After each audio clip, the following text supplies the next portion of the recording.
নিজের তৈরি কোনো কিছু হাতে যত্ন করে তিল তিল করে গড়ে তোলার সেটা কিন্তু আবার নিজে উপভোগ করার আনন্দই কিন্তু অন্যরকম। তাই আজকের ভিডিওটা আমার জন্য খুবই স্পেশাল। তেমনই ভাবে আমার ছোট্ট বারান্দা বাগানে আজকে আমি দীর্ঘদিন যাবৎ শাকগুলো তিলে তিলে গড়ে তুলছিলাম, বড় করছিলাম। সেই শাকগুলো আজকে আমি অবশেষে হারভেস্ট করে রান্না করব। আজকের পুরো ভিডিওটা জুড়ে আশা করছি তোমরা সবাই পাশে থাকবে। আজকে আমার জন্য খুব স্পেশাল একটি ব্লগ। আশা করছি তোমরা সবাই পুরোটা ভিডিও জুড়ে থাকবে।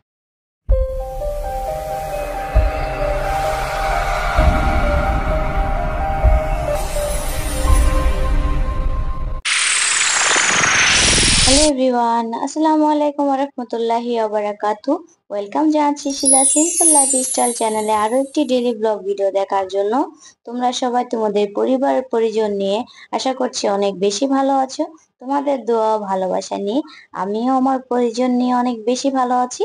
তাই তো নতুন দিনে নতুন আরো একটি ব্লগ ভিডিও নিয়ে তোমাদের সামনে হাজির হতে পেরেছি। আলহামদুলিল্লাহ। ভিডিও দেখতে দেখতে যারা এই পর্যন্ত এসে পড়েছো, তোমাদের একটি মূল্যবান লাইক করে আমার ভিডিওটা আরো কিছু মানুষের কাছে পৌঁছে যেতে। তাই প্লিজ প্লিজ বন্ধুরা, তোমাদের মূল্যবান লাইকটি দিয়ে আমার পুরো ভিডিওটা জুড়ে থেকো প্লিজ প্লিজ। কারণ আজকে আমার ভিডিওটা খুবই স্পেশাল। আর ভিডিওটা দেখতে দেখতে যদি তোমাদের কাছে কোনো পার্ট ভালো লেগে যায়, তাহলে তোমরা আমার চ্যানেলটাকে সাবস্ক্রাইব করে আমার পাশেই থেকে যেতে পারো। তোমাদের পাশে পথ চলাটাকে নিয়ে আমি সুন্দর ও সহজ করে নিতে চাই। মানুষের ইচ্ছা আর মনোবল এমন একটা জিনিস, যেটাকে ব্যবহার করে তুমি কিন্তু যে কোনো অসাধ্য জিনিসকে সাধ্য করতে পারো। সেটা হতে পারে তোমার পছন্দের কোনো কিছু, কিংবা তোমার ছোট ছোট শখগুলোকে তুমি কিন্তু পূরণ করতে পারো। যখন এই বাসাটা নতুন নিয়েছিলাম আমরা, তখন কিন্তু এই বাসাটার বারান্দাটা ছিল পুরোই খালি, যেটা কিন্তু একদমই ভালো লাগছিল না। বারান্দায় যদি কোনো সবুজের ছোঁয়া না থাকে, তাহলে কিন্তু বারান্দাটাকে ফুটে ওঠা যায় না। বারান্দাটাকে দেখতেও কেমন ভালো লাগে না, খালি খালি লাগে। ঠিক তাই এই থেকে কিন্তু আমার মনে গাঁথলো যে আমি কিন্তু গাছপালা অনেক বেশি পছন্দ করি। আর নিজে হাতে সবজি করা আমার খুবই পছন্দের একটা কাজ। কিন্তু আফসোসের বিষয় হলো, হয়তোবা নিজে কবে একটা বাড়ি হবে, কবে একটা ছাদ বাগান করতে পারবো। জানি না এই স্বপ্নগুলো কতদিন থাকবে, কতদিন পর পূরণ হবে, বা কত বছর লেগে যাবে। কিন্তু ইনশাআল্লাহ হাল ছাড়বো না। তোমরা অবশ্যই তোমাদের পাশে নিয়ে আমি আমার পথ টাকার মাধ্যমে যদি জীবনে কোনো কিছু করতে পারি, তাহলে সত্যি কথা অনেক কৃতজ্ঞতা অনুভব করতে পারবো। যখন বড় বড় চ্যানেলগুলোতে দেখি তাদের নিজেদের প্রথম পেমেন্ট গুলো পায়, সত্যি এতটা ভালো লাগে, আমার কাছে ভীষণ ভালো লাগে। জানি না এই পথ চলাটাকে আমি আদৌ সাফল্য চূড়ায় নিয়ে যেতে পারবো কি পারবো না, কিন্তু লাগাতার চেষ্টা করে যাবো। যদি আল্লাহ তাআলা সহায় হয়, তাহলে ইনশাআল্লাহ একদিন সবকিছু হবে। এই তো বলতে বলতে কিন্তু আমার গাছ থেকে আমি ডালপালাগুলো কেটে নিচ্ছি। এখান থেকে যেহেতু আমি ছোট চিংড়ি মাছ দিয়ে রান্না করব, তাই আমি এখান থেকে যেহেতু ফুল ধরে গিয়েছে, তো ওই অংশগুলো আমি নেব না। যেগুলো একদম টাটকা রয়েছে, একদম কড়া রয়েছে, সেই ডালের মাথাগুলো আমি নিয়ে নিব। এখান থেকে বেশিরভাগ আমি পাতা হারভেস্ট করেছি, কারণ পুঁই শাকের রান্নার মধ্যে কিন্তু পাতাগুলো খেতে আমার ভীষণ ভালো লাগে।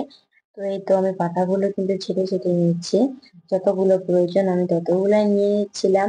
আমি তো প্রথমে ভেবেছিলাম খুব অল্প শাকই হবে, কিন্তু কাটতে কাটতে যখন দেখি আমার ঝুড়িটাই ভরে যাচ্ছে, তখন ভাবছিলাম আলহামদুলিল্লাহ, তাহলে তো আমার বাগানে খুব ভালোই শাক উঠেছে।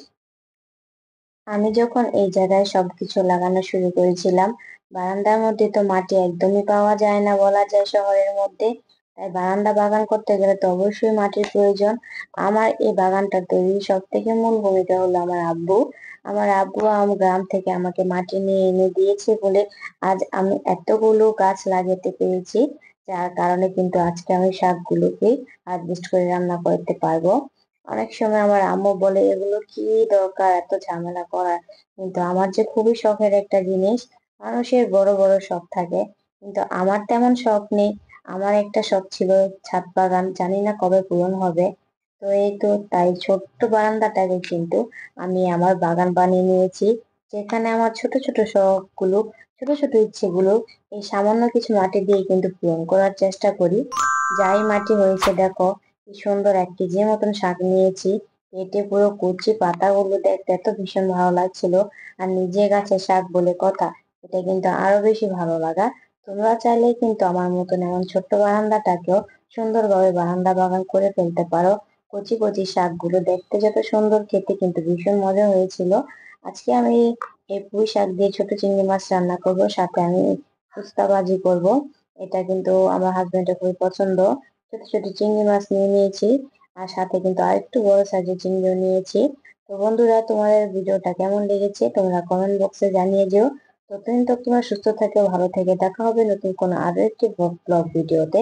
তোমাদের পরিবার নিয়ে সুস্থ থেকো, ভালো থাকো। পুরোটা ভিডিও জুড়ে আমার সাথে যারা ছিল তোমাদেরকে অসংখ্য অসংখ্য ধন্যবাদ। তোমাদের এই দিনটা আমি কোনোদিনও শোধ করতে পারবো না।